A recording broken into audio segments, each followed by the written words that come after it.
I'm Caroline. And I'm Mac. And we're reviewing Season 3 of Yellowjackets. Coming up next. Buzz buzz.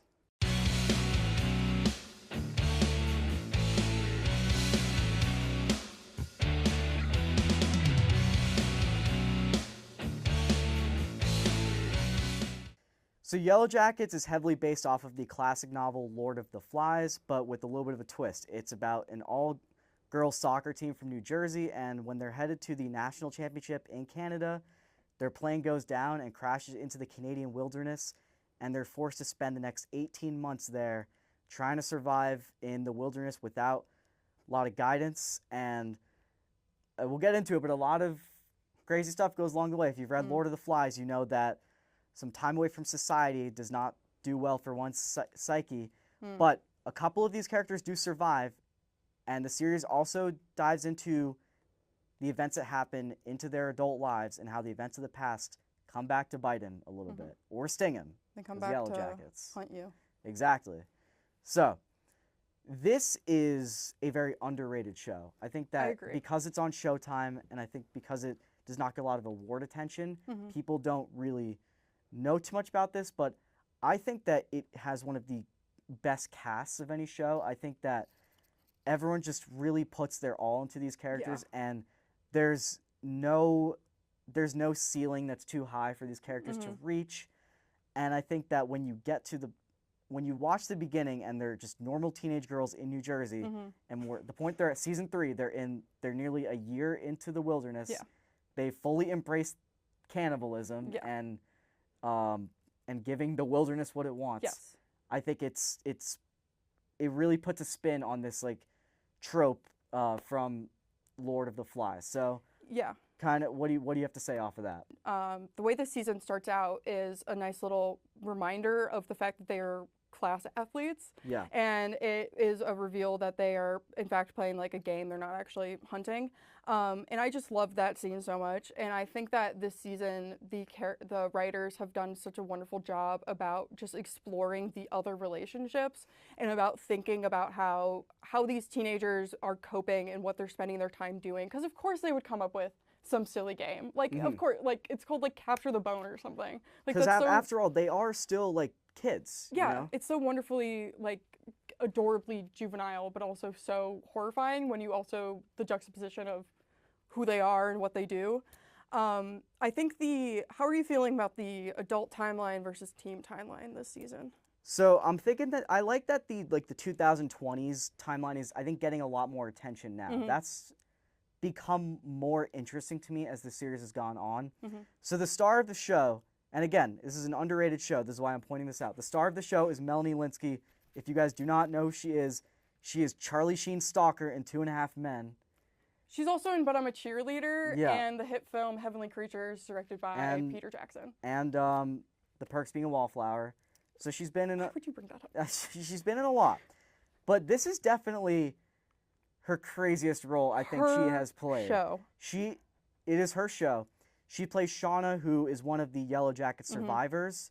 Arguably the main character. Yeah, I think so. Yeah, I would agree. And she, I think, kind of brings the experience with her the most, I'd say, in the future. And you kind of see it in season 3. Like when they flash back to teen Shauna, she's very volatile, she's very angry, and I think you start to see how she turned into, because she's frankly in the future, she's a horrible mother, she's a horrible wife, and she's not like a reliable person, and she's the one I think could go off the deep end first. Yeah, honestly, and I have a feeling that might be where we're going, especially with the fact that the ending of episode 4 happened, which, God, R.I.P. Lottie.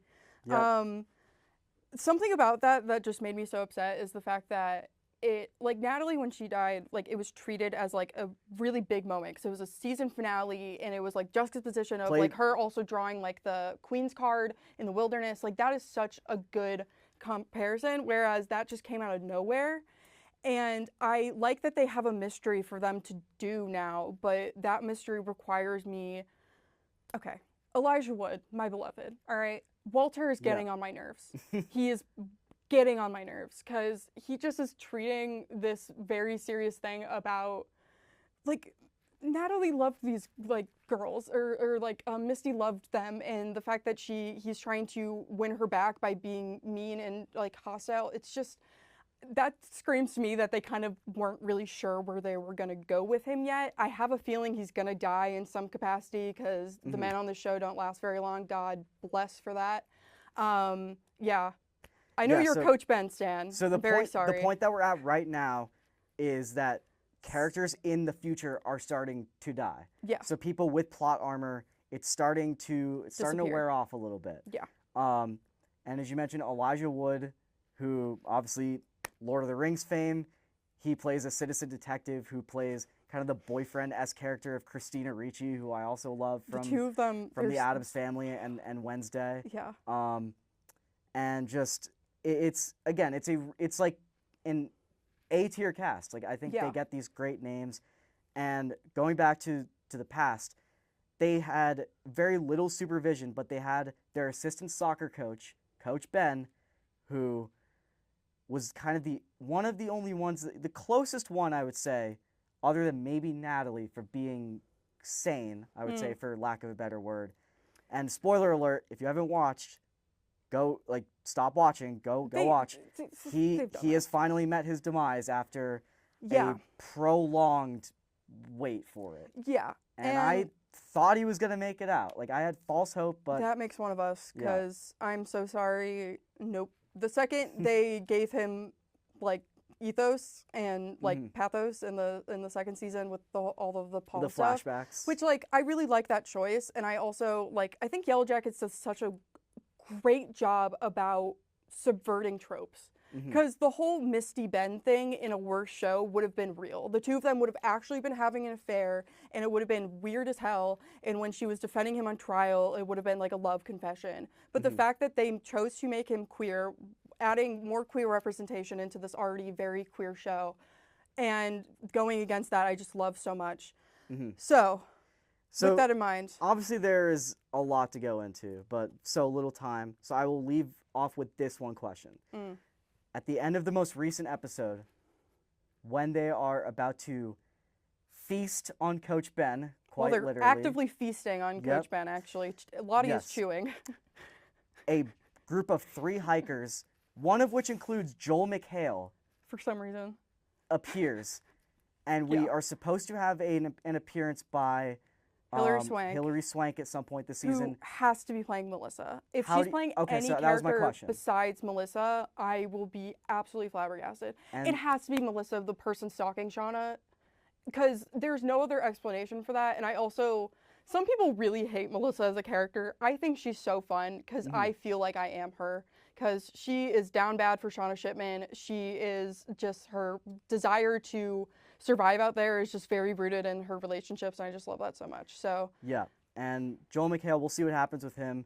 I would say that community crossover is not the likely option, but you just never know with the writing. But anyway, there's a lot that we delve into, but I gotta ask, what are you gonna rate season 3?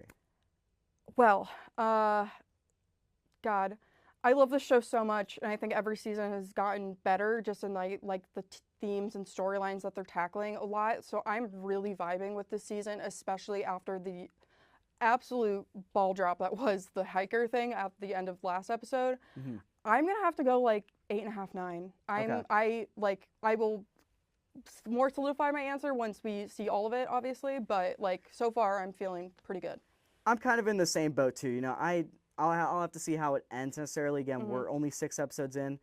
I'll give it a 7 out of 10 so far. It's 6 out of 10 episodes. Yeah. So far. Yeah. I'll give it a 7 out of 10 in terms of my rating. It's not like grasping the same way like season 1 did. But again, that's tough to follow at peak. Yeah. So I will be patient, and I will see what is in store for the Yellowjackets at the end of the season. Thank you guys so much for watching, and we'll see you next time on Review Crew.